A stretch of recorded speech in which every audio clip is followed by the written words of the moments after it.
de 7, 6 personas y van a elegir en la plataforma, ya les puse, uno de los grupos de virus para que expongan. No puse todos porque es bastante amplio, solamente quizás los que tienen más importancia clínica y causan más enfermedad en nuestro medio. Entonces, se van a agrupar desde ya. Tenemos, ¿no? 3 semanas prácticamente. Ahora, ¿por qué puse el 15? Porque me imagino que hasta esa fecha ya han terminado exámenes y las notas hay que pasarlas hasta el 17. O sea, el lunes 15 van a presentar de manera oral, igual 10 minutos a 15 minutos de presentación cada grupo. Y el día 16, al día siguiente, yo prácticamente ya estaría pasando las notas definitivas porque ya se cierra la plataforma. Sí, obviamente les voy a dictar sus notas después del examen teórico que tengamos después del 8 de diciembre. Esa semana yo creo que nos vamos a conectar o nos vamos a reunir presencialmente para que les dicte sus notas de su examen, ¿no? El 15 solo va a ser la presentación de sus exposiciones, ¿sí? No sé si tienen alguna pregunta, porque la instancia ya es el 18 de diciembre, por si acaso. No sé si tienen alguna duda sobre esos aspectos antes de iniciar con la clase. ¿Está claro?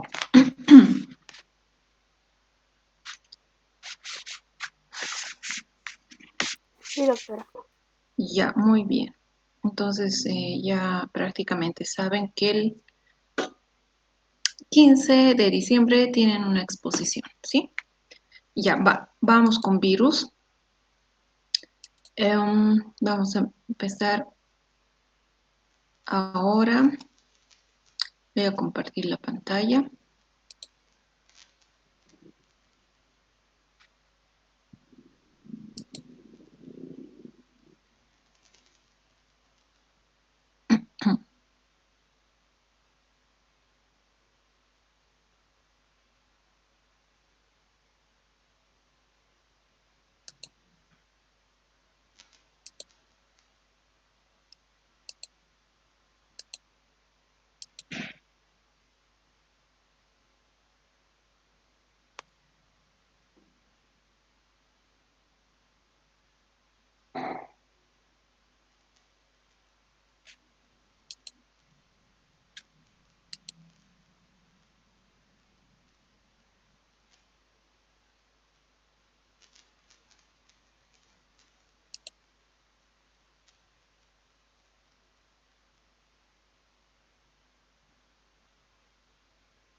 Ya, observan, ¿verdad?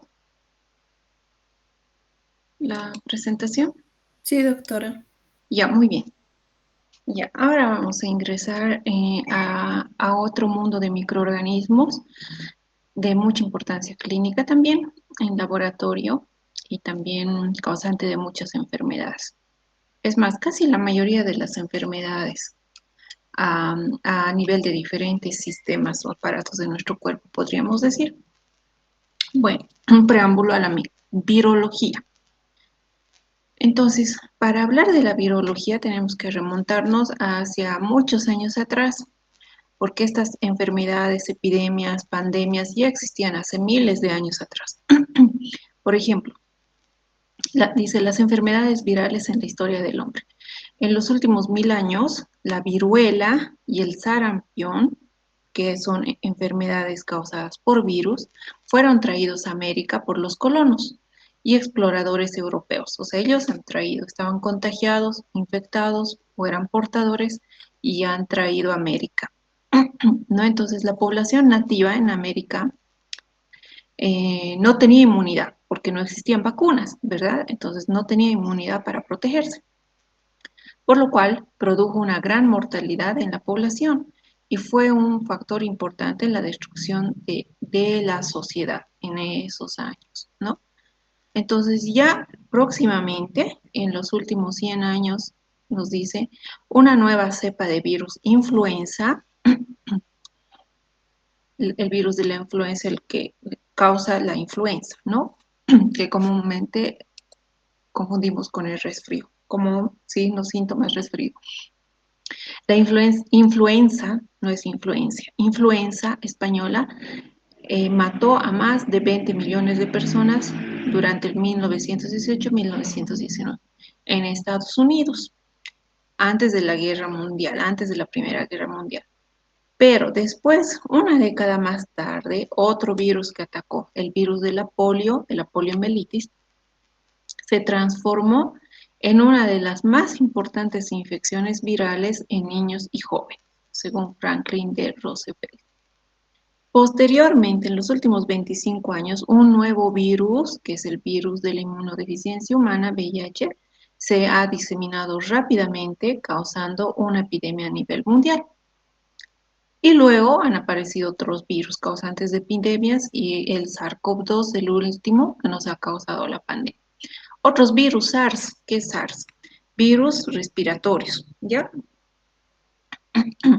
El virus de la fiebre del Nilo, también antivirus, también en nuestro país ha habido casos antes de la pandemia, un año antes de la pandemia por antivirus, ¿recuerdan? Había muertos en las ratas que se encontró por los yungas, si no me equivoco, ¿no?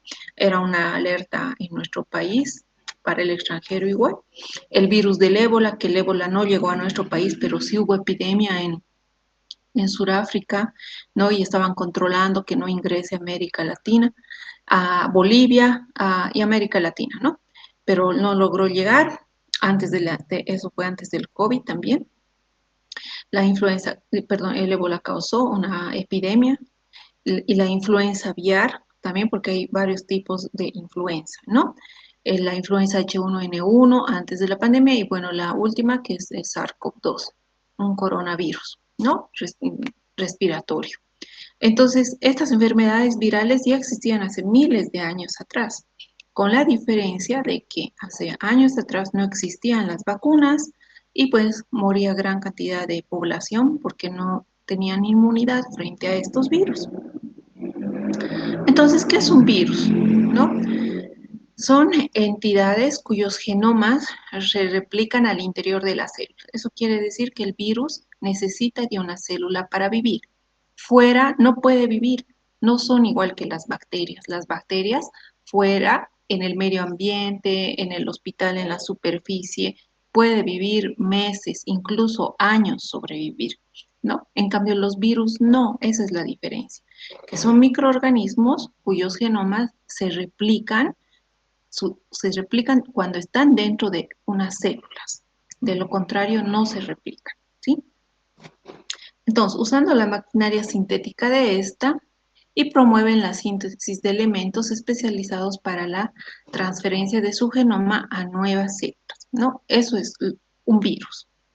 Entonces, en la taxonomía, podemos decir, se la puede designar según orden, virales, familia Viridae, siempre la familia termina en AE, ¿no? Y en los virus igual, subfamilia Virinae, género, el virus y la especie del virus, ¿no? Entonces, acá ponemos un ejemplo de orden mononegavirales. El orden termina en virales. Acá. Familia termina en viridae. Familia, ¿a qué familia pertenece? Estamos haciendo el ejemplo del virus del sarampión. Viridae, pertenece a la familia Paramyxoviridae. Subfamilia, la familia en la taxonomía termina en Virinae. Subfamilia Paramyxoviridae. Género, Morbillivirus. Especie, virus del sarampión. ¿Ya? Este es un ejemplo de su designación, ¿no? Del virus del sarampión. Ahora, los virus, ¿qué características tienen en general? Son tantos virus, pero bueno, de manera general son organizaciones macromoléculas constituidas por ácido nucleico, ¿no? Su genoma y proteínas, que además también poseen lípidos e hidratos de carbono.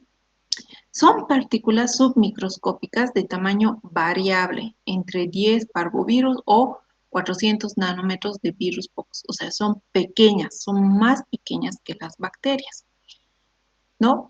Se considera que son intracelulares estrictos porque solamente dentro de las células se pueden multiplicar, por eso algunos autores los consideran como parásitos intracelulares estrictos. Estos virus infectan diversos tipos de células, no solamente al ser humano, también a los animales, por eso hay zoonosis, ¿no? Por ejemplo, el virus de la rabia es una zoonosis que se transmite al ser humano del animal. La rabia es un virus. Entonces, infectan diversos tipos de células, a los animales, también a los vegetales, también puede ser a las bacterias, a los humanos, etc. Entonces, ahí tenemos una imagen del tamaño.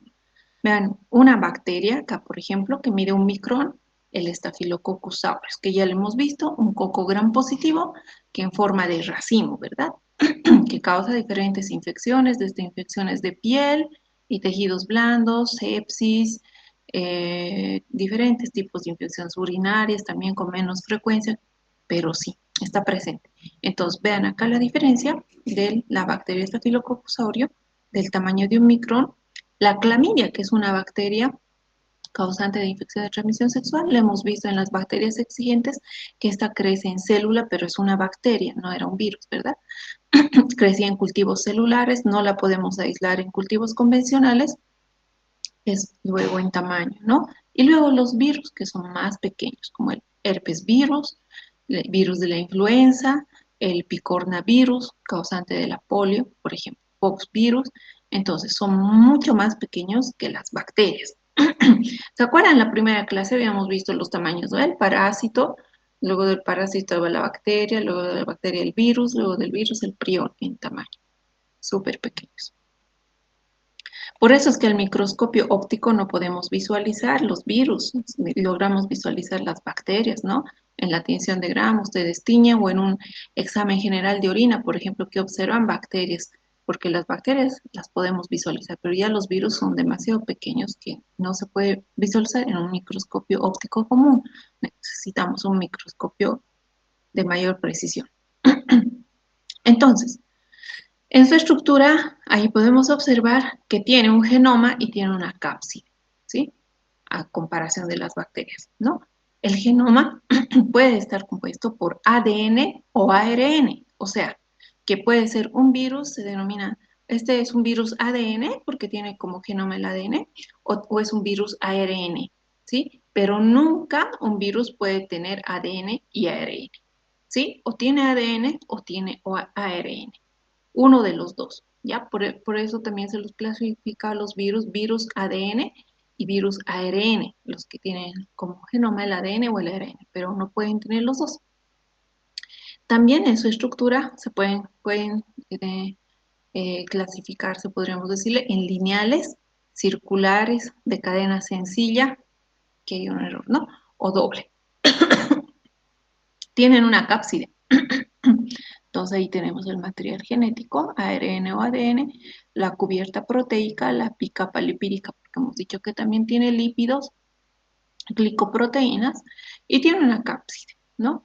Que está prácticamente es una envoltura proteica. Esta cubierta proteica es la cápside, una cubierta proteica, que limita al ácido nucleico. Acá está su ácido nucleico y la prácticamente como que protege, ¿no? Le brinda una cierta protección la cápside al ácido nucleico. También esta cápside determina la antigenicidad del virus y está constituida esta cápside por capsómeros. Estos capsómeros están en base a polipéptidos, ya en su estructura general. Entonces, un virus puede contener elemento genético o ADN o ARN, pueden ser circulares, lineales, de cadena doble o de cadena sencilla, se los denomina también monocatenarios, a los de cadena sencilla, de cadena doble bicatenaria. Tienen una cápside que le protege, que tiene la función de proteger al ácido nucleico, ya sea ADN o ARN, que además actúa como una envoltura que tiene proteínas, determina la antigenicidad y está constituida por capsómeros y polipéptidos. En cuanto a su simetría de la cápside, se clasifican 4 grupos. Ya estamos hablando de la cápside, ¿no? La cubierta proteica. Entonces, ven acá, el grupo 1, cápside de simetría icosaédrica. Esta figura o esta forma de cápside de simetría icosaédrica la tienen, por ejemplo, los adenoviridaes. El grupo 2, cápside de simetría helicoidal. Esta es la helicoidal. Esta es la icosaédrica, ¿no? Esta es la helicoidal, ¿no? Por ejemplo, el Paramyxoviridae. El 3, cápside de simetría helicoidal, ¿no? Los bacteriófagos, helicoidal. 4, cápside de simetría compleja, más compleja que todos, por ejemplo, el Poxiviridae. Entonces, dependiendo a la simetría o la forma de su cápside, también clasifican a los virus, helicoidal, icosaédrico, envuelto, complejo o helicoidal. ¿Qué componentes más tiene? Ya hemos dicho el genoma, que puede ser ADN o ARN. Tiene enzimas, además, y hemos dicho su cápside también. Ven acá la cápsula, ARN, su envoltura, ¿no? Que esta está también compuesta por proteasas, integrasas, tiene su envoltura membranosa. Su morfología de la nucleocápside, ¿no? En cuanto a las estructuras virales, icosaédrica sin envoltura, helicoidal sin envoltura, esta por ejemplo, icosaédrica con envoltura, ven acá, icosaédrica con, pero tiene una envoltura, unas que tienen envoltura y otras que no. Helicoidal con envoltura, este es helicoidal sin envoltura, ¿sí? Y bueno, prácticamente las puntas están compuestas de glicoproteínas y la envoltura también de proteínas y lípidos, ¿sí? Entonces, en cuanto al genoma viral, un solo tipo, hemos dicho que contiene de ácido nucleico, o ADN o ARN. Este contiene la información genética necesaria para la síntesis de proteínas virales. Puede ser simple, doble hebra, lineal, circular, fragmentado, etc. También tiene proteínas, ¿no? Que cuantitativamente son la parte más abundante del virus, sus proteínas. Más o menos, dependiendo la familia, el tipo de virus, esta está en un 50-90% presente en todo el virus. Según el tamaño y complejidad del virus, puede contener de 4 a 10 polipéptidos diferentes. Las proteínas del virus pueden ser estructurales o no estructurales. Entonces ahí tenemos, esto lo vamos a ver más adelante. Entonces, ¿cuáles son las funciones biológicas de las proteínas virales? Hemos dicho, en realidad toda la cápside, pero ahí las proteínas, proteger al genoma en su estructura. Otra función importante que tienen las proteínas virales es la interacción con receptores celulares. Antígenos, actúan como antígenos, como inmunógenos. Además, le otorgan cierta virulencia al virus, ¿no? Estas proteínas actúan como factores de virulencia. Y también, como estas proteínas pueden estar compuestas por enzimas como las polimerasas o transcriptasas virales en algunos tipos de virus, como en los retrovirus. Un retrovirus es el virus del VIH, por ejemplo. Las envolturas membranosas, ¿no? Que tiene envolturas membranosas, que son fragmentos de la célula en que se produjo el virus, está compuesto por hidratos de carbono y lípidos de origen celular, adquieren la envoltura por yemación en la membrana celular o nuclear de la célula huésped.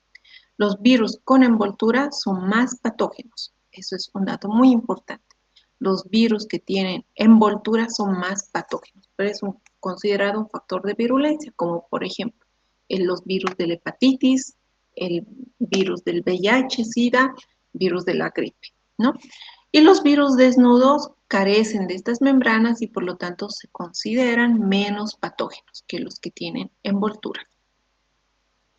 Ahí vemos una imagen de la observación estructural viral al microscopio electrónico. Si hemos dicho con el microscopio óptico no podemos visualizar los virus, pero con microscopía electrónica podemos visualizarlos de esta manera, ¿no? Ya sea como hemos visto en las formas anteriores.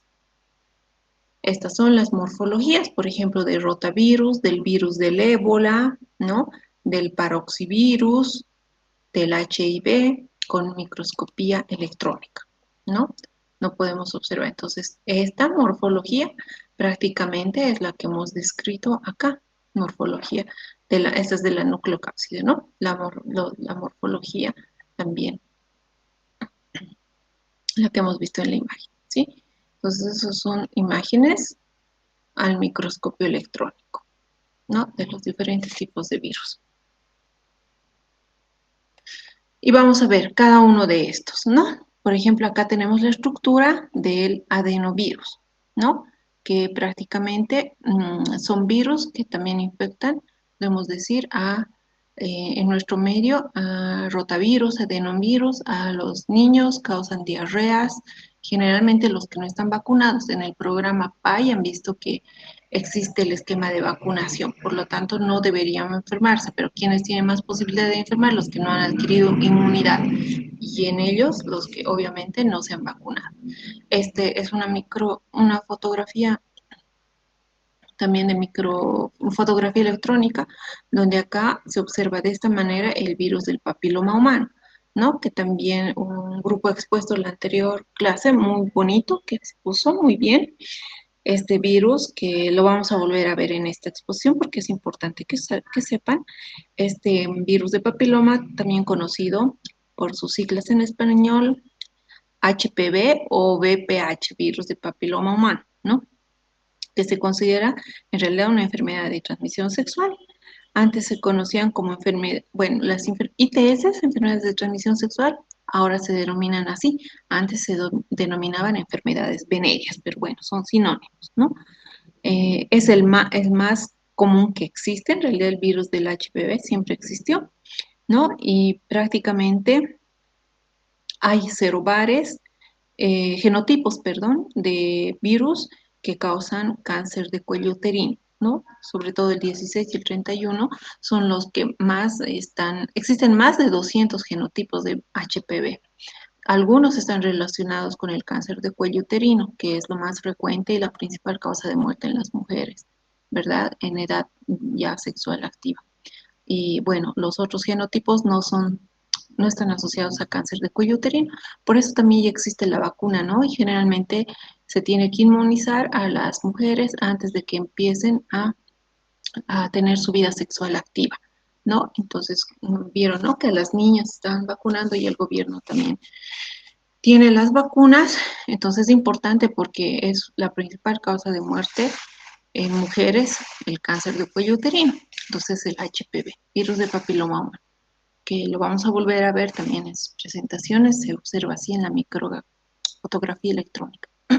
Otro virus, el virus de la influenza, pero existe el virus de la influenza A, influenza B, influenza A H1N1, H3N5, la H y la N están relacionados con sus componentes del virus, también como neuroaminidasas tienen y hialuronidasas entre sus componentes. Entonces hay varios tipos de virus de la influenza A, influenza B, que generalmente estos circulan en invierno porque son virus respiratorios de contagios a través del estornudo, de las gotas ¿no? De que un paciente tose, estornuda, que está infectado. En cambio, el HPV obviamente es a partir de las secreciones, ¿no? A nivel genital. Bueno, la influenza, hay varios tipos de influenza. Hemos atravesado en Bolivia también el 2009 una epidemia por H1N1, por influenza, ¿no? Ese fue el 2009 antes de que, obviamente, de la última pandemia. Una epidemia hemos atravesado, no fue pandemia, pero sí afectó a nuestro departamento mucho. Y bueno, sobre todo era la influenza A, ¿no? Que estos están relacionados más a infecciones respiratorias, como dice acá. La gripe influenza es una infección de la nariz, garganta y los pulmones, o sea, afecta a nivel respiratorio. que son la parte del sistema respiratorio, ¿no? En general, la influenza se la conoce como gripe también, pero es diferente a los virus de la gripe, ¿no? Que causan generalmente los virus de la gripe, diarrea y vómitos. La influenza es más los signos, síntomas a nivel respiratorio. Luego tenemos el herpes virus, que también hay dos tipos de herpes, ¿no? Que están asociados más que todo uno de ellos a infecciones de transmisión sexual. Entonces, el virus del herpes simple comprende dos cepas de virus de la familia de los herpes virus que pueden causar infecciones en seres humanos. El virus del herpes simple tipo 1 y el virus del herpes simple tipo 2 se clasifican en tipo 1 y tipo 2. Entonces, estos virus, herpes simple, el virus humano del tipo 1 y tipo 2, suelen causar infección recidivante que compromete la piel, la boca, los labios, los ojos, los genitales. Las infecciones graves más frecuentes son encefalitis, puede causar meningitis, herpes neonatal en los bebés y en pacientes inmunodeficientes la infección puede diseminarse y ser una infección generalizada. Las infecciones mucocutáneas se manifiestan con un cúmulo de pequeñas vesículas dolorosas sobre la base eritematosa. Son como llagas, ¿no? Como les decía la anterior clase, alguna vez hemos tenido a lo que denominan fuego, una llaga en la mucosa de la boca. En realidad es el herpes. El diagnóstico es clínico porque se manifiesta así, como pequeñas vesículas dolorosas de base eritematosa. El diagnóstico es clínico y los médicos pueden diferenciarlo, pero se puede confirmar obviamente con pruebas de laboratorio, ya sea mediante cultivo o mediante pruebas de biología molecular, ¿no? Como la PCR. También pruebas de inmunofluorescencia directa o pruebas serológicas, ¿no? La reacción antígeno-anticuerpo, y sobre todo con la detección de anticuerpos en el paciente, ¿no? Anticuerpos IgG y IgM. El tratamiento es sintomático y la terapia antiviral generalmente usan aciclovir, valaciclovir o famciclovir, que son útiles en infecciones graves y si se inicia en una etapa temprana de la enfermedad, el tratamiento puede resultar beneficiosa para las infecciones recidivantes y primarias. Generalmente hay que tratarla en su primera etapa. Luego tenemos los virus de la hepatitis, ¿no? Hepatitis A, hepatitis B, hepatitis C, quizá el de mayor importancia, la hepatitis B, porque esta está asociada también a infecciones de transmisión sexual. Entonces, la hepatitis B es una infección hepática, obviamente va a atacar al hígado, a los hepatocitos grave, causada por el virus de la hepatitis B o VHB, virus de la hepatitis B. En la mayoría de los casos, la hepatitis B es de corta duración, también se denomina aguda y dura menos de 6 meses. Sin embargo, en otros, la infección de la hepatitis se puede volver crónica, lo que significa que va a durar más de 6 meses. Tener hepatitis crónica aumenta obviamente el riesgo de desarrollar insuficiencia hepática, cáncer de hígado o cirrosis, que prácticamente es la afección que deja prácticamente muy dañado al hígado. Y se observa así en microscopía electrónica, ¿no? Hepatitis B. Luego tenemos el virus del VIH o VIH-Sida, ¿no? Que prácticamente se observa así en microscopía electrónica. Y este virus de la inmunodeficiencia humana es un retrovirus. Es el virus que causa el síndrome de la inmunodeficiencia adquirida SIDA, ¿no? Entonces, cuando una persona se infecta con VIH, obviamente este virus va a atacar al sistema inmunitario, ¿no? Y a medida que el sistema inmunitario, se defienda la persona que esté infectada, obviamente es más propensa a que cualquier infección le pueda atacar, ¿no? Entonces, un virus que simplemente va a atacar directamente a nuestro sistema de defensa. Entonces, cualquier infección que luego, por más leve que sea o sencilla, le puede atacar, el paciente puede morir o la persona por otra infección, como generalmente los pacientes con VIH están inmunosuprimidos y como la tuberculosis es una enfermedad endémica en nuestro medio, es generalmente muy fácil que adquieran y se mueran y bueno, enfermen con tuberculosis, ¿no? O tengan una coinfección VIH, tuberculosis generalmente. ¿Pero por qué adquieren tuberculosis? Porque la tuberculosis es una enfermedad infectocontagiosa que se transmite por vía respiratoria y es una enfermedad endémica en nuestro medio. O sea, todos los días hay casos, ¿no? Entonces, por eso es que como el paciente con VIH está inmunocompetente y la Mycobacterium TB o tuberculosis circula todos los días, entonces es más probable que ellos adquieran la enfermedad o la infección por tuberculosis. Luego, en un estudio de ultraestructura de un virus, ya sea por métodos físicos, químicos o microscopía electrónica, por métodos físicos, la determinación del tamaño por filtración, coeficiente de sedimentación, ultracentrifugación, contenido de ácidos nucleicos y dispersión de la luz, espectroscopía, electroforesis de ácidos nucleicos y proteínas virales, estructura viral a nivel del átomo.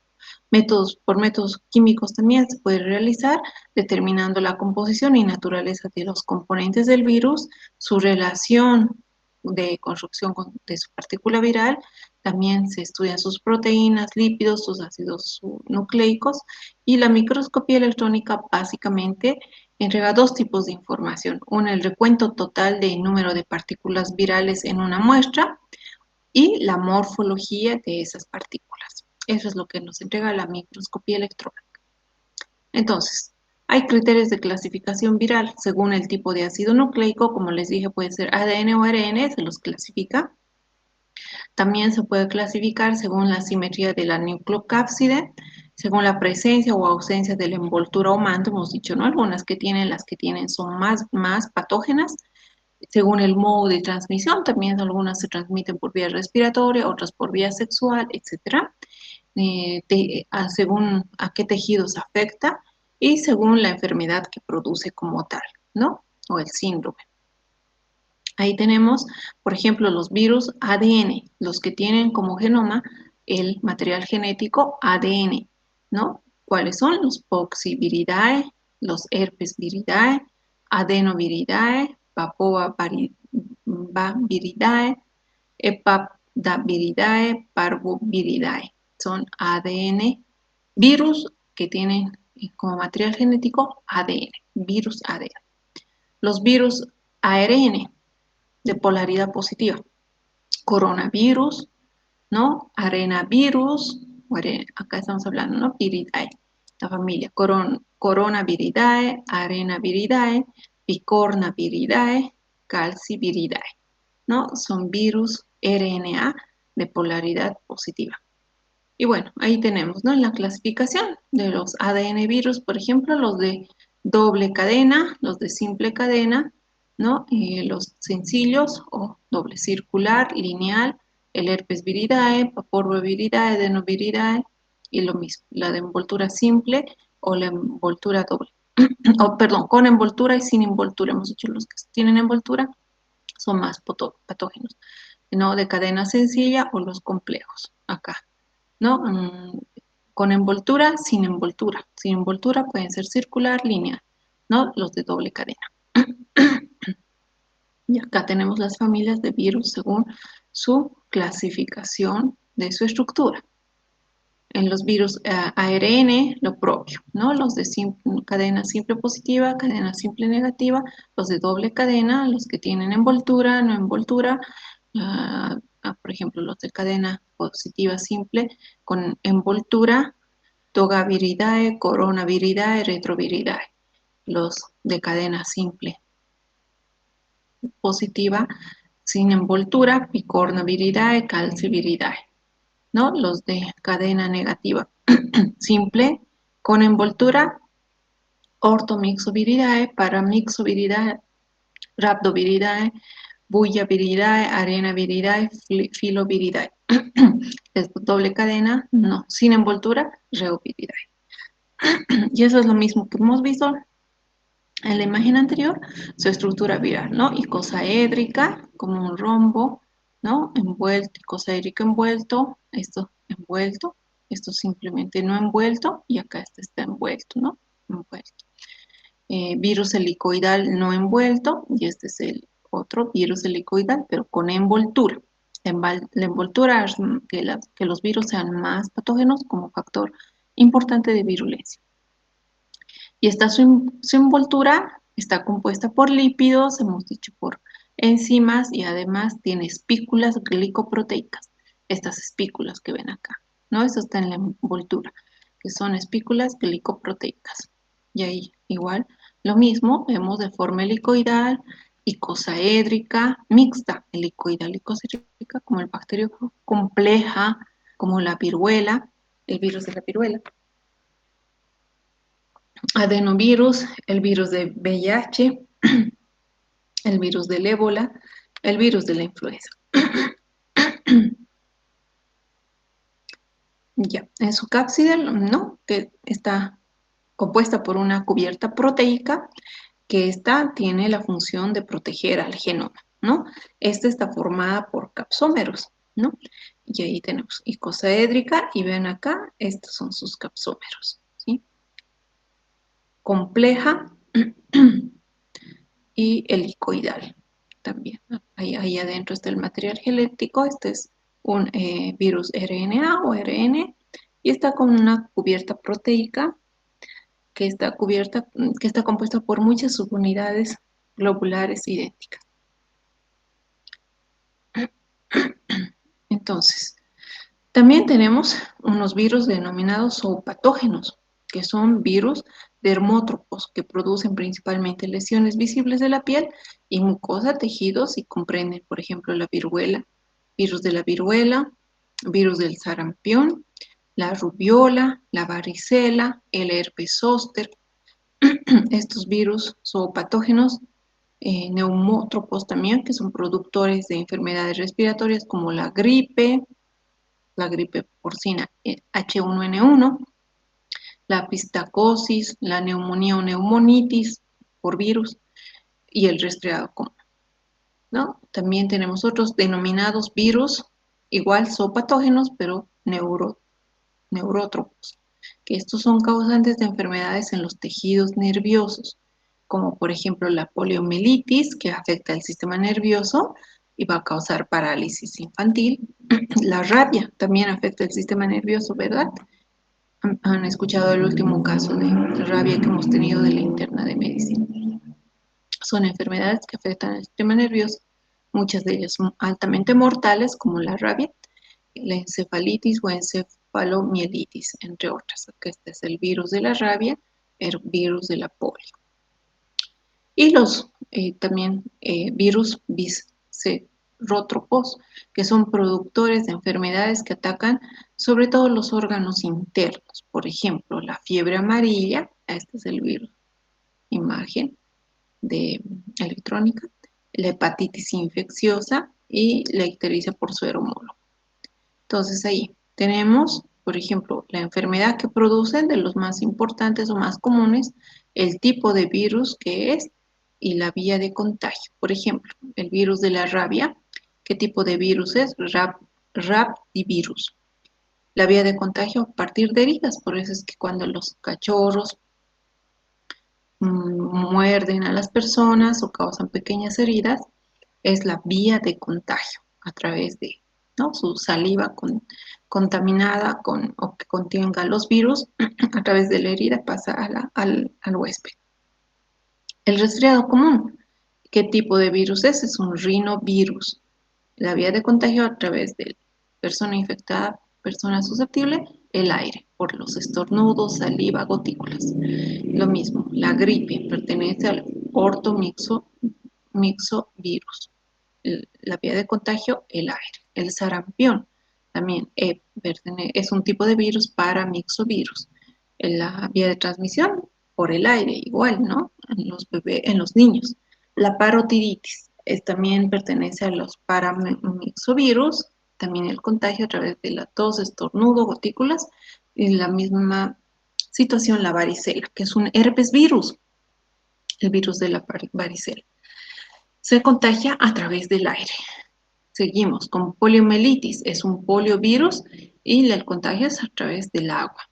La rubiola es un rubivirus y el contagio a través del aire.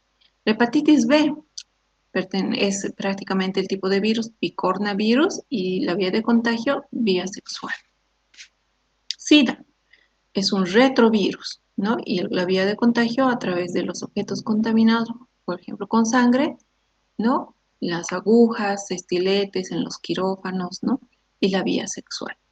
El herpes genital, los virus herpes, es un herpes virus y la vía de contagio es la sexual. ¿Sí? Esos, digamos, los virus de los más comunes, la enfermedad que producen, qué tipo de virus es y la vía de contagio. La replicación de un virus, entonces, ¿cómo ocurre la replicación? Vean acá, estos son los virus, estas son las células, ¿no? Miren, estos tienen capsómeros, ¿no? Son circulares, pueden tener ADN o ARN, van a ingresar a la célula y luego van a ser liberados. ¿Cómo es entonces la replicación viral? Entonces, estos virus pueden replicarse de dos maneras.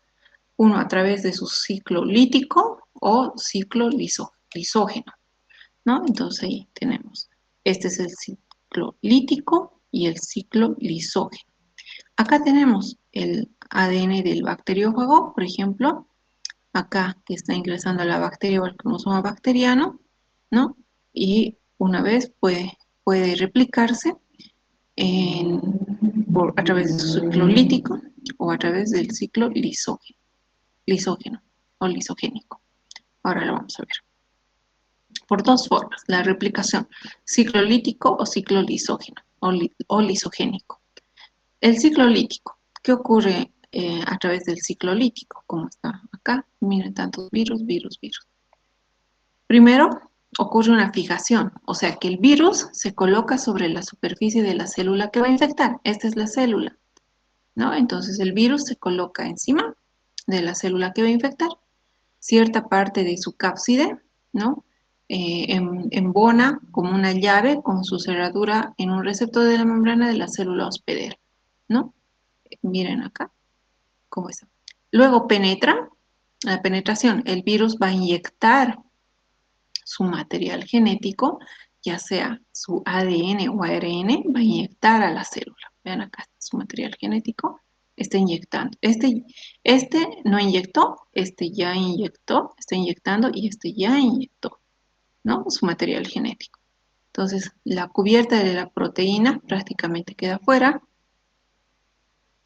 ¿Y qué ocurre? La biosíntesis. Se inactiva el ADN de la célula y esta solamente va a obedecer a las instrucciones del ADN del virus. Al hacer eso, el ADN de la célula queda inactivada y por lo tanto esta célula solamente va a obedecer al ADN del virus. ¿Sí? Ahí. Entonces, obedece a las instrucciones del ADN viral. De esta manera, la célula infectada va a empezar a producir copias de los componentes para formar nuevos virus. ¿Sí? Ven ahí, ingresó y luego va a empezar a formar copias. Prácticamente fija y penetra su material genético, ya sea ADN o ARN, a la célula huésped. Y ahí prácticamente ya obedece simplemente al material genético del virus. Ese es el ciclo lítico, súper interesante, ¿verdad? Luego existe la maduración, o sea, los componentes del virus se van a ensamblar y la liberación. Y la célula se va a romper y va a liberar una gran cantidad de nuevos virus llamados viriones, que estos van a ir a afectar a otras células y luego a otras células y a otras células y a otras células, ¿no? Entonces, ven acá está ingresando el material genético, ¿no? Y luego solamente va a obedecer al material genético del virus y luego se van a ensamblar y luego la célula va a liberar prácticamente miles de virus llamados viriones y van a ir a infectar otras células. Esa es la vía de replicación a través de ciclo lítico. Existe otra, la del ciclo lisógeno o lisogénico. Hasta aquí. La vía de replicación por el ciclo lisogénico. ¿Qué ocurre acá? Todo lo que es lila es ciclo lisogénico, ¿sí? El virus va a penetrar a la célula pero no la va a destruir. Entonces acá tenemos, ¿no?, la célula bacteriana. Entonces el virus, ven acá, ahí está el virusito con su ADN o ARN, ahí está, va a penetrar a la célula, pero no la va a destruir. Entonces el ADN del virus se integra al ADN de la célula, ¿no? Y va a formar parte de su patrimonio genético. Entonces vean, aquí está. Este es el material genético de la célula, ¿ya? Y este es el material genético del virus y este es de la célula. Entonces, ambos, vean acá, este es el ciclo lítico, prácticamente se han unido y ya forma parte de su patrimonio genético. Cuando la célula se reproduce, también duplica el ADN viral, ¿no?, que trae integrado y que se mantiene en forma latente dentro de ella. Entonces acá está la célula con los dos materiales genéticos de la célula y del virus. Esta célula se va a replicar y ya va a replicarse de la misma manera, con dos materiales genéticos, que ya prácticamente son parte del virus, ¿no? Entonces, la célula puede reproducirse así varias veces y va a dar lugar a muchas copias que contiene el virus latente. Esa es la vía del ciclo lisogénico, ¿sí? Ya, entonces hay dos vías por las que se replica el virus, ¿no? Una, el ciclo lítico, y es donde el virus pierde su material genético, ingresa a la célula y la célula ya obedece al material genético del virus. La segunda vía es la del ciclo lítico, donde prácticamente no le hace daño el virus a la célula, ingresa su material genético y se une con el material genético de la célula y el virus se va multiplicando de la misma manera con ambos materiales genéticos. ¿Y en qué etapas ocurre esta replicación viral? Las etapas de la replicación son la absorción, ¿no?, la penetración, denudamiento, liberación del genoma viral, biosíntesis de macromoléculas virales, ensamblaje, maduración y liberación, ¿no? Todo eso que ocurre acá. Ahí está el virus, ocurre absorción, penetración, liberación del genoma, biosíntesis, ensamblaje, maduración y liberación. Ahí, por ejemplo, tenemos la penetración o denudamiento, ¿no?, la replicación, transcripción, ensamblaje, maduración, y va a liberar muchos más virus. La absorción. En la absorción, que es la unión del ligando receptor, prácticamente es altamente específica. Contiene receptores celulares con proteínas y glucoproteínas que tienen importantes funciones biológicas. Es un proceso reversible, independiente de la temperatura, cambios de pH y fuerza iónica alteran los procesos, pueden inhibirse por anticuerpos antivirales, neutralización o anticuerpos antirreceptor. La penetración viral puede darse esta penetración por dos mecanismos generales, uno la viropexia o endocitosis y fusión, y otra el proceso irreversible, dependiente de la temperatura y puede alterarse con inhibidores de fagocitosis. El denudamiento se dice así a la liberación del material genético viral, como ven acá, la liberación, por acción de enzimas celulares, enzimas lisosomales presentes en la vacuola fagocítica y o virales. El genoma viral queda asociado al componente de la nucleocápside. En la biosíntesis de macromoléculas virales. La síntesis de componentes virales fundamentales mediante maquinaria metabólica celular, existe la replicación del ADN, acá, o la replicación del RNA, generalmente en el citoplasma. El ensamblaje.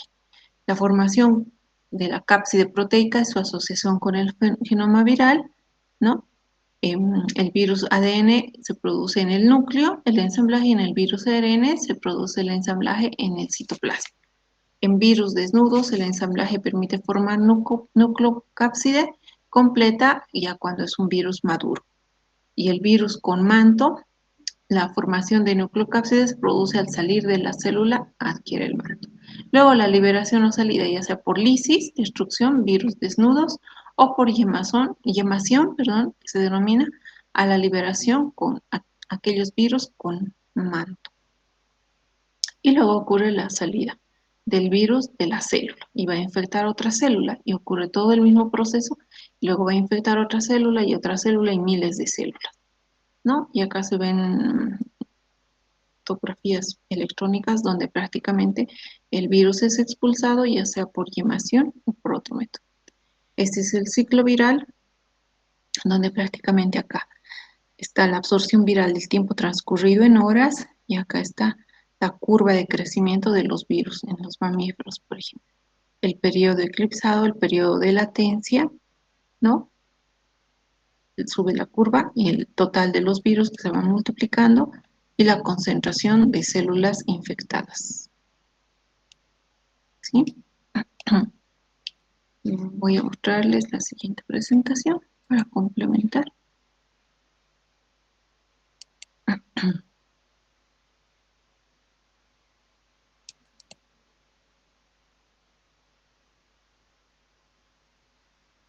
Ya. Esta es otra presentación que tiene algunas láminas de las que ya hemos visto, pero igual la vamos a repasar a manera general lo que no estaba en la otra presentación. Entonces, ya, digamos, en generalidades, ¿no? Entonces, estos virus son parásitos intracelulares obligatorios, no pueden sintetizar ATP ni proteínas independientemente de la célula. A ver, el genoma viral, ya hemos dicho, puede tener el virus o ADN o ARN, pero no ambos.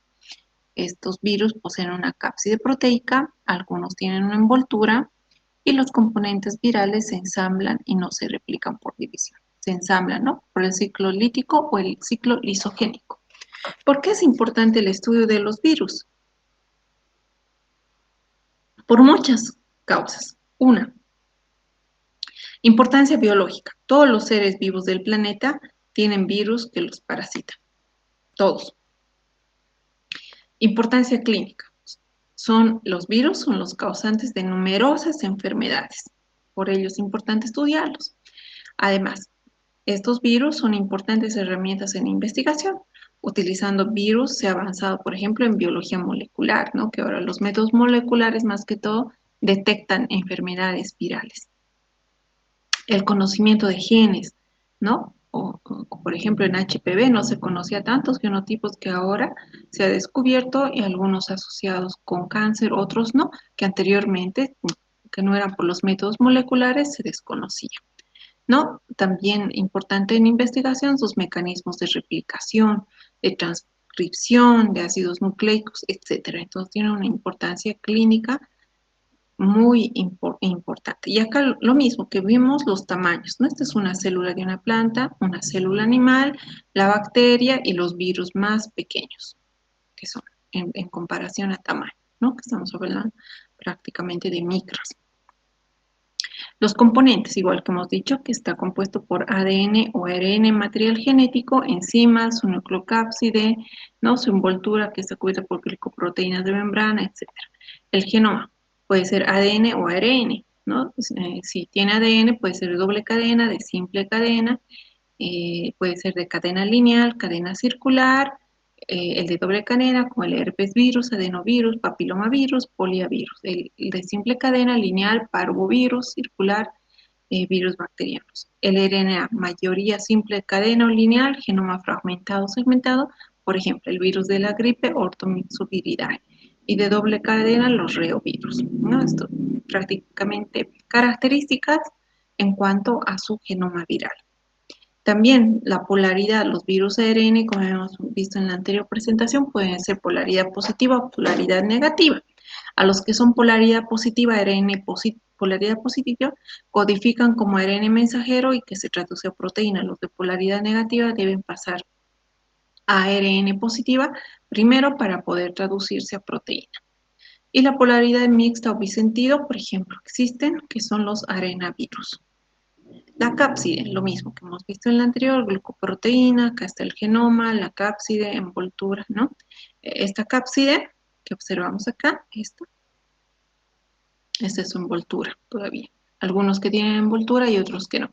Acá, su cápside. Es una estructura que rodea y protege al genoma vírico, que está formado por proteínas codificadas por genes. Acá, estas proteínas que forman la cápside se denominan protómeros también, y la simetría es la forma que adopta el virus en el espacio. Esta está dada por la estructura de la nucleocápside, lo que hemos visto. Lo mismo, ¿no? La simetría helicoidal, esto es un virus desnudo, por ejemplo, es el virus del mosaico del tabaco. Este es un virus envuelto, por ejemplo, los ortomixovirus. Entonces, la nucleocápside cilíndrica se puede estar extendida o enrollarse en sí misma. La otra simetría icosaédrica son icosaédricos regulares de 20 caras triangulares y 12 aristas, ¿no? Como por ejemplo este icosaédrico desnudo, ejemplo los adenovirus, icosaédrico envuelto. Vean aquí, y toda esta envoltura. Y acá está el icosaédrico envuelto, por ejemplo, los herpes virus. También puede tener una estructura binaria compleja como la binaria, cabeza icosaédrica y cola helicoidal. Miren, la cola helicoidal y la cabeza icosaédrica. Es binaria su estructura, ¿no? O compleja como el poxivirus, ¿no? Que tiene una forma de ladrillo. Acá está su material genético en sus cuerpos laterales. Su nucleocápside helicoidal o icosaédrica está recubierta por una envoltura laxa, ovoide esférica o pleomórfica, como ven en la estructura. En cuanto a su envoltura, la envoltura, que es una capa membranosa que rodea a prácticamente rodea, esta es la envoltura, ¿no? Que es una capa membranosa bicapa lipídica que rodea la nucleocápside de diferentes virus. Esta envoltura tiene estructura de membrana con bicapa lipídica con proteínas. Los lípidos de la envoltura proceden a las membranas de la célula hospedera y las proteínas están codificadas por genes del virus. Estas glicoproteínas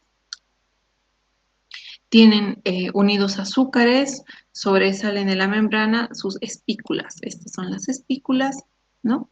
O que también se denominan peplómeros. Entonces, la función es la unión a la célula hospedadora con actividad enzimática. Los que tienen estas espículas tienen mayor facilidad de unirse a la célula del huésped. Entre los componentes de su proteína, las proteínas constituyen el 50-90% del virus, de una partícula viral, y las estructurales están presentes en el virión, una porción importante, y mantienen la estructura del mismo. Pueden estar en la superficie, pueden estar internas, ubicadas, ¿no?, en la cara interna de la envoltura, y pueden ser también no estructurales. Según criterios, se clasifican también, pueden clasificar según el genoma, puede ser ácido nucleico o ARN, según el tamaño, según la cápside, según, o sea, la simetría, según la envoltura, con presencia o ausencia, los que tienen envoltura y los que no, también se puede clasificarse así, según su constitución genómica, la secuencia nucleotídica. Los criterios de Baltimore o la clasificación de Baltimore es quien clasifica a los virus según su material genético ADN o ARN, ¿sí? Esta clasificación se basa sobre todo en el material genético. Entonces, se los clasifica según su material genético ADN, puede ser tipo 1, 2, 3, 4, ¿no? En el 1, Baltimore, ¿no? Coloca a los adenovirus, herpesvirus, poxivirus. ADN en el grupo 2 a los parvovirus, a RNA tipo 3, reovirus, y RNA positivo tipo 4 a los togavirus, flavivirus, y así. Es la clasificación de Baltimore, ¿no? Para los virus. El Comité Internacional de Taxonomía del Virus, ICTB, el Comité Internacional de Taxonomía de Virus, también tiene una clasificación taxonómica que es del 2012, ¿no? Que prácticamente la ordena en taxón, ¿no? Y terminación y el número, ¿no? Especies. El taxón puede ser orden, familia, subfamilia, género y especie. La terminación, cuando hablamos del orden, termina en virales. Cuando estamos hablando de familia, termina en viridae, ¿no? Generalmente toda esta presentación en la anterior hemos hablado de familias porque hemos terminado con viridae. Subfamilia, virinae. Género, virus, simplemente especie, virus. Entonces, los órdenes son caudovirales, por ejemplo, orden. Herpes virales es un orden. Ligamen virales es un orden, estamos hablando de virales terminación, hace referencia al taxón orden. Mononegavirales, orden, nidovirales, orden, picornavirales, orden, timovirales, orden. Todos estos son ejemplos de orden según el taxón. El comité no distingue formalmente entre subespecies, cepas y aislamientos. Hasta ahí llega el Comité Internacional de Taxonomía de los Virus. ¿No? Este comité internacional estableció la base de los datos de virus universal, ¿no? Que está disponible en estas direcciones, lo pueden ver de todos los virus. Bueno, esto es más, ¿no? Ahí lo mismo, pero según la clasificación de Baltimore, ¿no? Que está, eso lo podemos visualizar acá, ¿no? Pero es lo que hemos hecho referencia al taxón generalmente. Ya, en las etapas de la replicación, lo mismo que hemos visto en la anterior presentación, la iniciación, absorción, penetración, desnudamiento, la expresión y replicación del genoma, proteínas que interfieren en el metabolismo celular, polimerasas, estructuras. ¿No? En la etapa de replicación viral 2, el ensamble, maduración y regreso de la célula infectada, intracelular en el citoplasma celular, núcleo celular, ensamble en simultáneo el egreso de la célula, membrana citoplasmática, virus que median por rotación, lisis, ensamble en el núcleo celular, por ejemplo, los herpes virus. Y ahí tenemos un herpes virus ADN envuelto prácticamente que hace su ciclo de replicación. Y ahí tenemos las células ya replicadas para infectar. La curva de crecimiento de un único ciclo de multiplicación viral también se puede ver acá, ¿no? Los picarnovirus, raptovirus, togavirus, retrovirus, según su multiplicación viral. La patogenia viral, el virus, el inóculo inicial que ingresa, ¿cómo es la patogenia? ¿Cómo no se contagia por virus? Tiene que haber un inóculo inicial, una puerta de entrada, una herida, puede ser una membrana, etcétera, a través respiratorio, ¿no? Una estructura genética y antigénica del virus, modulación de la respuesta del huésped, ¿no? Y según el huésped, la carga genética, factores de resistencia, hace mucho influye la edad, ¿no? Las edades extremas que no tienen la inmunidad, como niños, adultos mayores, el sexo, el embarazo o el estado de salud, personas con patologías de base, ¿no? Entonces, todos estos factores es importante para que se desarrolle la enfermedad como tal. Una denominación, por ejemplo, de tropismo, hace énfasis a la célula susceptible y permisiva.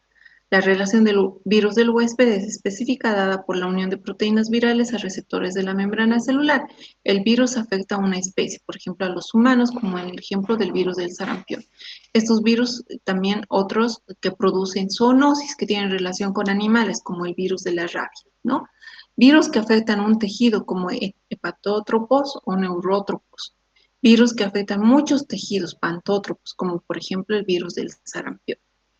En las patogenias de las infecciones virales están los estadios. Primero ocurre la infección inicial del huésped. Quiere decir, el virus ingresa, se absorbe a las células susceptibles, penetra el tejido, que esas son las puertas de entrada. Luego ocurre la diseminación de la infección, quiere decir que ahí el virus se multiplica, ya sea por la replicación que hemos visto, ¿no? Lisogénico, lítica. Luego ocurre la diseminación local a través del cuero. Y luego la eliminación del virus al exterior, relacionando con la transmisión viral. Esta es la patogenia de las infecciones virales. Las puertas de entrada, al igual que en el otro cuadrito, que también hay, por ejemplo, que ingresan a través de la piel, ¿cuál? El virus de la rabia. ¿Mediante qué mecanismo? Mordedura por perros, zorros, prácticamente, que contengan el virus, ¿no? También por la piel, los arbovirus, como la fiebre amarilla, por picadura de artrópodos, perdón, como el Aedes aegypti, ¿no? El mosquito Aedes aegypti, la causante de la fiebre amarilla. También a través de la piel, como el virus de la hepatitis B, la hepatitis C, VIH, ¿no? Citomegalovirus, mecanismo a través de inyecciones, transfusiones sanguíneas, hepatitis B, relaciones sexuales. A través del tracto respiratorio, los virus que causan enfermedades respiratorias como la influenza, parainfluenza, también el sarampión. El mecanismo, la vía aérea, intensidad de las secreciones de boca, nariz, estornudos, contaminación con manos, etc. Aquellos que atacan a la orofaringe y el tracto entérico, rotavirus, por ejemplo, adenovirus, por contaminación oral fecal, consumo de alimentos contaminados, rotavirus, adenovirus, ¿no? Tracto genitourinario, ¿no? El VIH, virus hepatitis B, virus de papiloma humano, a través de las relaciones sexuales, ¿no? A través también del canal de parto. Vía conjuntival, puede ser adenovirus, virus por contacto con objetos contaminados. Y ahí tenemos las vías de diseminación, ¿no? Cuando una vez ingresa el virus, la puerta de entrada, todas esas condiciones puede atacar a través de la piel, puede atacar a los pulmones, a los riñones, al hígado, al sistema nervioso central, como en la rabia a nivel gastrointestinal, a las mucosas, etcétera. En cuanto a la transmisión del virus al exterior del organismo, ¿no? Existe la liberación viral de la célula, salida del huésped, transporte a través del medio ambiente en forma viable y entrada apropiada del nuevo huésped susceptible. Estos factores influyen, obviamente, la cantidad de virus que ingresa, la estabilidad viral en el medio ambiente, presencia de vectores transmisores si es que no hay disponibilidad de huésped susceptible y constitución genética del virus y del huésped. La fuente de transmisión, ya hemos dicho, vía respiratoria, saliva, heces, orina, secreciones genitales, leche, sangre o por la piel. Efecto de agentes físico-químicos sobre los virus. Prácticamente, bueno, esto vamos a pasar, pero bueno, más que todo acá hacemos énfasis a determinar la viabilidad de los virus. En realidad, hay que decontaminar los materiales, efectuar tratamiento adecuado del agua potable, por ejemplo, algunos que se transmiten a partir de los alimentos, también lo de las vacunas, ¿no? O también conservar las vacunas virales prácticamente en las condiciones, ¿no? También mantener a temperatura, las vacunas, el pH y medio iónico, mejor conservación de los medios isotónicos y pH fisiológico, excepto para enterovirus. Las radiaciones UV ionizantes rayos X y gamma inactivan a los virus por su acción sobre el genoma viral y también se puede utilizar entre los agentes físico-químicos que hacen efecto sobre los virus, solventes lípidos, los virus envueltos son sensibles al éter, cloroformo, sales biliares, detergentes aniónicos y los virus desnudos son resistentes a solventes lipídicos. Diagnóstico, acá hablamos ya de laboratorio, ¿no? ¿Cómo diagnosticamos estos virus en laboratorio? ¿Cómo los vamos a detectar para confirmar que un paciente está atravesando por un proceso viral o no? Entonces, el diagnóstico prácticamente es primero individual. Cada persona es diferente. Entonces, el médico tiene que tener un diagnóstico clínico inicialmente, ¿no? ¿Por qué virus puede estar infectado esta persona según los signos y síntomas que presente este? Luego puede darse la intervención terapéutica, o sea, el tratamiento que va a utilizar el clínico y obviamente para definir un pronóstico en la evolución del paciente. Es necesario también indicar siempre nosotros como personal sanitario la importancia y la necesidad de la vacunación y completar los esquemas de vacunación frente a estas enfermedades, muchas bacterianas y ahora virales.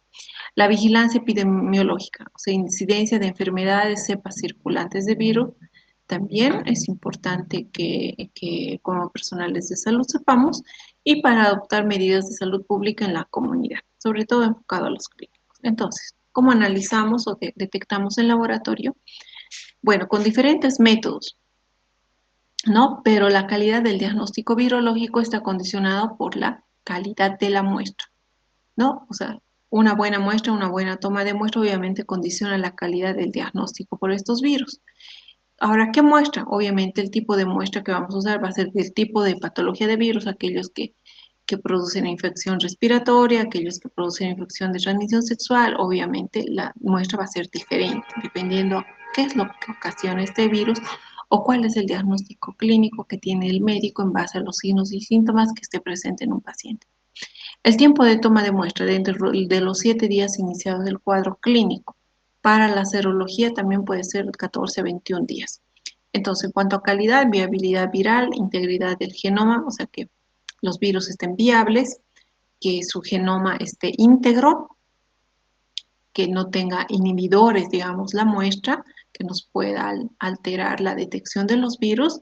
Y también puede ser de sangre, dependiendo del contexto, y también se puede utilizar biopsias, ¿no? O otros tipos de muestras, como secreciones genitales, por ejemplo, para detectar papilomavirus o verrugas también que presentan, ¿no?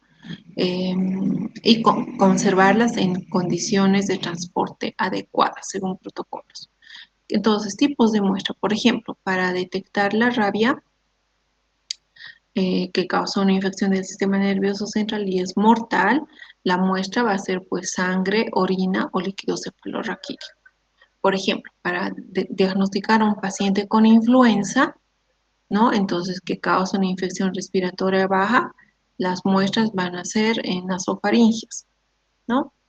Para detectar una infección respiratoria que son causadas por virus, también rinovirus, adenovirus, puede ser un hisopado nasal, un hisopado faríngeo, puede ser piel y mucosas, viruela, varicela, puede ser un hisopado faríngeo, raspado base de la vesícula.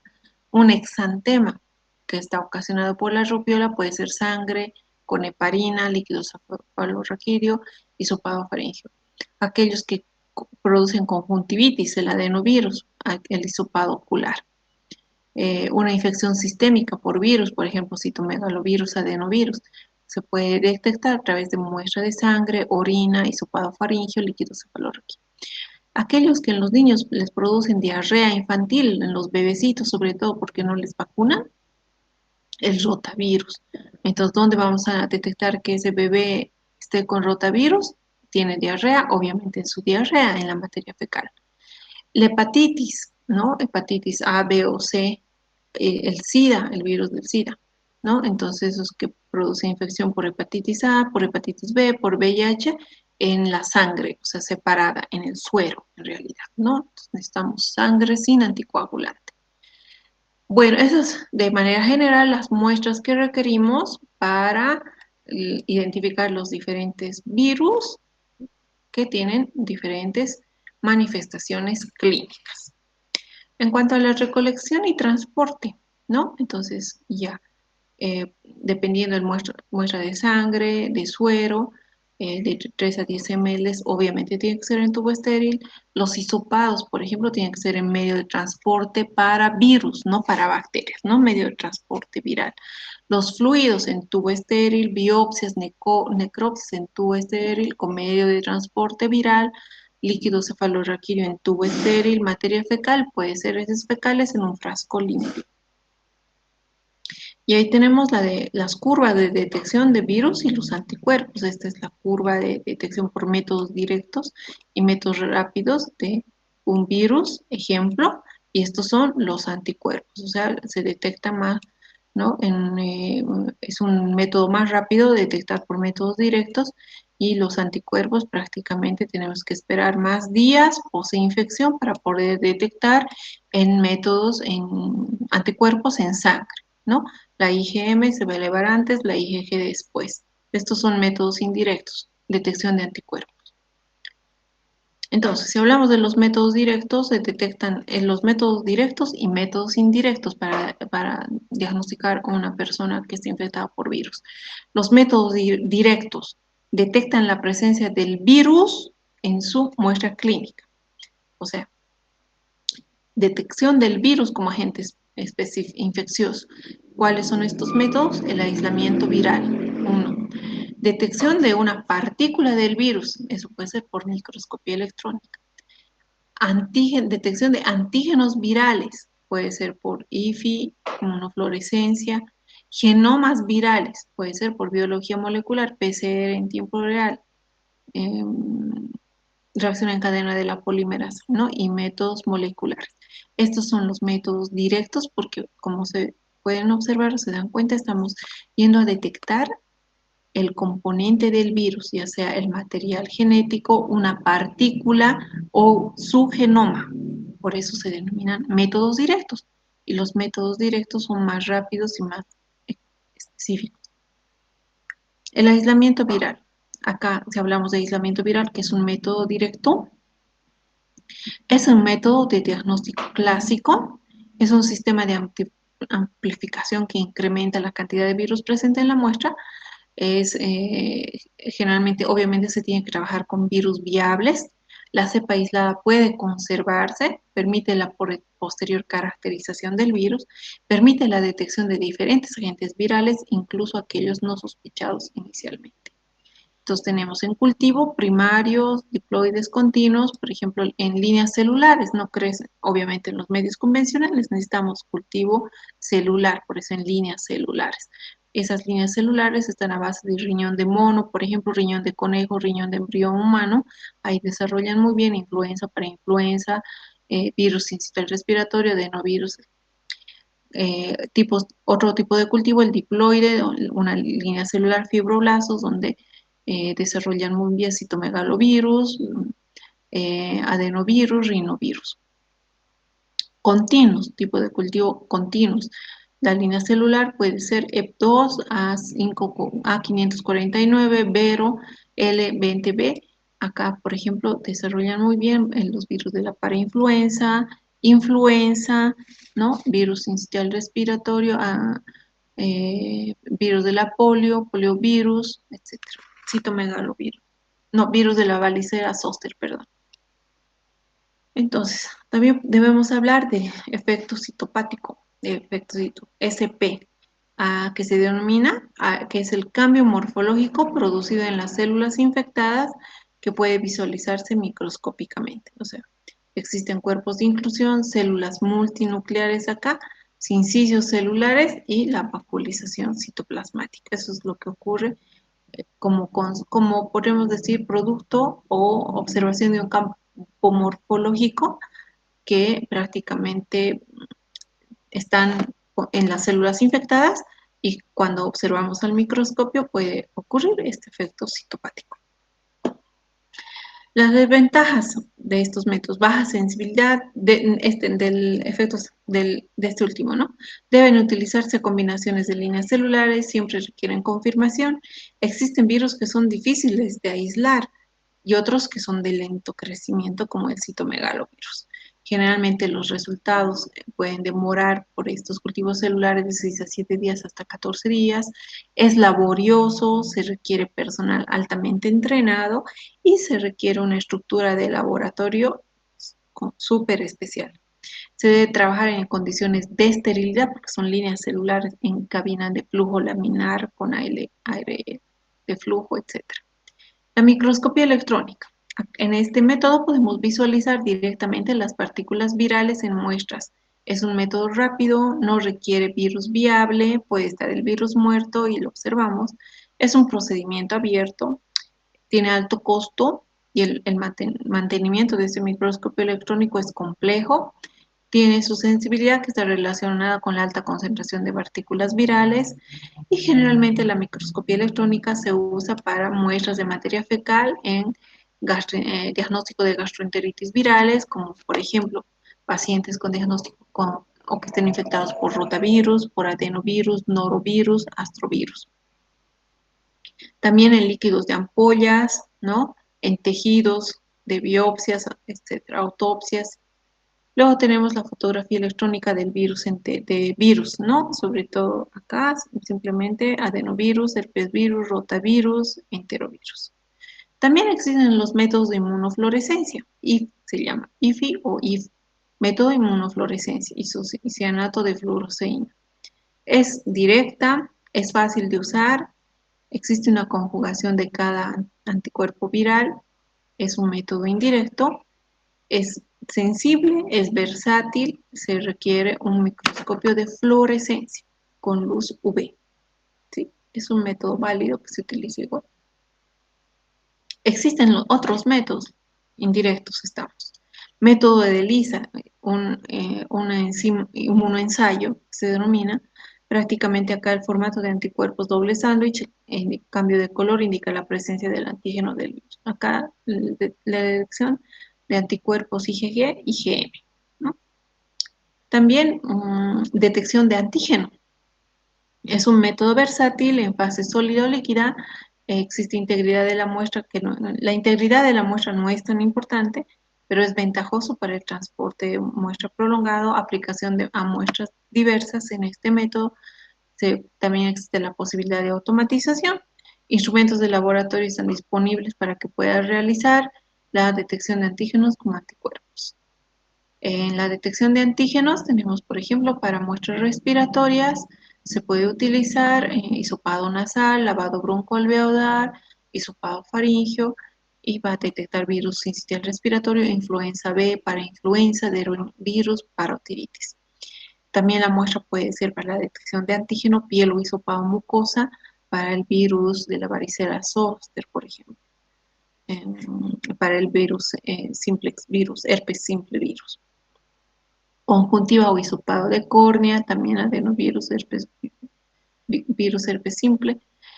A partir de muestras de sangre se puede detectar antígenos en citomegalovirus, virus del VIH, y a partir de materia fecal puede detectar antígenos como por ejemplo rotavirus, adenovirus entérico. Pero los métodos directos son aquellos que van a detectar los genomas virales, que es el blanco para métodos moleculares, ¿no? Que puede ser mediante reacción en cadena de la polimerasa. Prácticamente la reacción en cadena de la polimerasa, la amplificación enzimática in vitro de su fragmento, ya sea este virus ADN o ARN, de manera exponencial, en un proceso repetitivo de ciclos, que cada ciclo se va a producir a una temperatura determinada y de esa manera vamos a poder amplificar, identificar como el RT-PCR para virus RNA, que existe una retrotranscripción a ADN de 37 a 42 grados, el NEST-PCR, reacción en cadena de la polimerasa anitada, mayor sensibilidad, o también ya existe múltiplex PCR, que va a permitir la detección de diferentes virus en una sola reacción. Los fragmentos amplificados deben tener tamaños diferentes. Por ejemplo, eso está muy ya existe en nuestro departamento, en nuestro país. Después de la pandemia se han introducido prácticamente estos métodos moleculares que anteriormente en Bolivia casi no existían, ¿no? Entonces, el múltiplex PCR, por ejemplo, hay paneles donde te detectan en una muestra de heces cuántos virus, no solo virus, bacterias, parásitos, todo un panel, ¿no? También hay para infecciones de transmisión sexual, también para infecciones respiratorias, porque sabemos que estas infecciones pueden estar producidas por virus como también por bacterias. Entonces, estos métodos moleculares ya traen todo su panel para diferentes microorganismos, ¿sí? Entre virus y bacterias. Y bueno, los métodos moleculares son prácticamente los más utilizados hoy en día y si hablamos de la PCR, esta tiene sus etapas, ¿verdad? Tiene ventajas y desventajas. La biología molecular o la PCR para el diagnóstico de virus, entre las ventajas, es rápida, sí, sus resultados pueden estar en el día, tiene alta sensibilidad, alta especificidad, no requiere la viabilidad del virus, que el virus esté vivo, porque estamos a detectar el material genético. Desventajas. Sobre todo el RNA es fácilmente degradable. Si fuera un virus RNA es más complejo. La inhibición de la reacción, puede haber falsos negativos, y la contaminación, ¿no? Eso hay que tener mucho cuidado al realizar biología molecular al momento de realizar la PCR, porque la contaminación puede dar lugar a falsos positivos. Entonces, en la PCR en tiempo real son procesos de amplificación y detección que ocurren en forma simultánea. La detección va a medir la fluorescencia emitida, la cual proporciona el DNA sintetizado. Los sistemas fluorescentes pueden ser agentes intercalantes, Cybergreen 1 o zonas específicas marcadas por fluorocromos como TACMAN. En cuanto a las características del PCR en tiempo real, la detección en tiempo real del producto amplificado, sistema de amplificación y detección de genes integrados, bajo riesgo de contaminación, sin manipulación post-amplificación, es cuantitativa, rápida, reproducible, altamente específica, no utiliza bromuro de tirio, que es cancerígeno, fácil de automatizar, sensibilidad similar al NEST-PCR, requiere reactivo independiente y otro es el costo. La secuenciación genómica viral.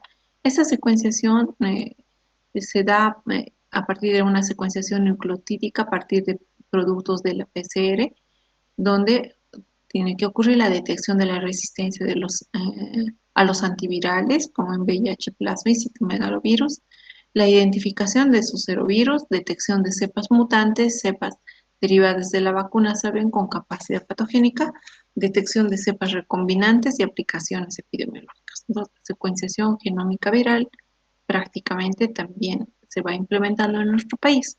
Y los métodos de diagnóstico indirectos, estos serán directos, como la serología, que acá vamos a detectar los anticuerpos específicos antivirales en el suero del paciente. Anticuerpos contra, obviamente, contra el virus, ¿no? Eso en sangre. Entonces debemos tomar en cuenta acá la conversión serológica, que es la aparición o aumento de 4 o más veces el título de anticuerpos entre dos muestras pareadas de suero en la fase aguda y convaleciente, ¿no? La presencia de IgM específica es una sola muestra de periodo agudo y convaleciente. Por ejemplo, estos métodos de diagnóstico indirecto pueden ser ELISA, pueden ser RIA, radioinmunoensayo o Westerblot. Y en serología ahí tenemos la curva de detección de anticuerpos. Por ejemplo, este diagnóstico serológico se basa en la cinética de la respuesta de anticuerpos a la infección viral. Acá se da la infección en el día 0. Esto es el tiempo post-infección en días, por ejemplo, 7, 14, 21, 28, 35, 42, 49, 56 días. Acá se da la infección y empieza a subir los anticuerpos IgM a los 14 días. Estos anticuerpos tienen un pico máximo a los 18 días más o menos, dependiendo, ¿no? Pero esta es más o menos la curva de detección de anticuerpos y luego baja, ¿sí? Hasta llegar a 0, quizá después de muchos días, y luego empieza a subir prácticamente los anticuerpos neutralizantes o anticuerpos IgG. Aplicación de la serología. Este método, la detección de anticuerpos, se puede aplicar a través de una muestra de sangre de la separación del suero en infecciones causadas por Epstein-Barr, citomegalovirus, mononucleosis, virus de la hepatitis A, B, papera, rubiola, paratoiditis, parvovirus, encefalitis, rabia, fiebre hemorrágica, dengue, HIV, varicela zoster, bueno, ¿no? Herpes virus, citomegalovirus, Epstein-Barr, etcétera. ¿Sí? Bueno, aquí ya terminamos. Lo he hecho un poco rápido porque teníamos el tiempo también. No sé si tienen alguna pregunta.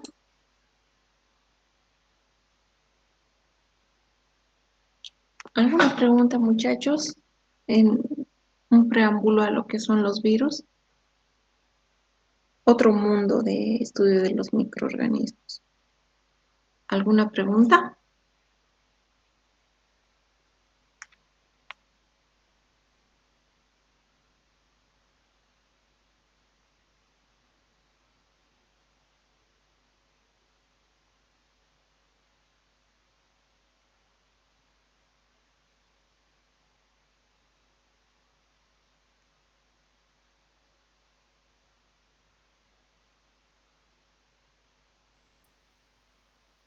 ¿Siguen ahí, muchachos, o se han ido? A ver, ya muy bien, yo sé. Ya, bueno, de todas maneras vamos a repasar todavía este capítulo, la siguiente clase, ¿no? Tenemos una clase más donde vamos a repasar con la bibliografía y un videíto que les he subido que también vamos a ver la siguiente clase y lo vamos a discutir y está relacionado a virus, ¿no? Y es interesante para que comprendan, ¿sí? Bueno, entonces, si no tienen ninguna pregunta más, muy bien, Yesenia. La siguiente clase todavía nos vemos el 1 de diciembre. El examen es el 8 de diciembre. Su exposición va a ser el 15 de diciembre como única fecha y última. No puede ser después porque hasta el día siguiente se tienen que pasar todas las notas porque el sistema se cierra. ¿Sí? Entonces, eso, muchachos. Bueno, si no hay más preguntas, dejamos acá y nos vemos el día de la siguiente clase, ¿verdad? ¿Sí? ¿Alguna pregunta más? A ver, nadie, ¿no? Creo que no. Ya, muy bien, Jessica, gracias. Bueno, entonces nos vemos la siguiente clase todavía, muchachos. Vayan organizándose en los grupos aquí. Les he subido para concluir, para concluir. Acá, ¿no? ¿Dónde estamos? Ahí está. Este es el enlace al video que vamos a ver la siguiente clase. Y tenemos aquí los virus que tienen que exponer la fecha que les dije, el 15 de diciembre. Ah, se agrupan en grupos de 7, 8 personas, ¿no? Virus sincitial respiratorio. Es muy interesante, causó enfermedades en el pediátrico, en los niños, ¿no? Y muchos niños que murieron, sobre todo en invierno.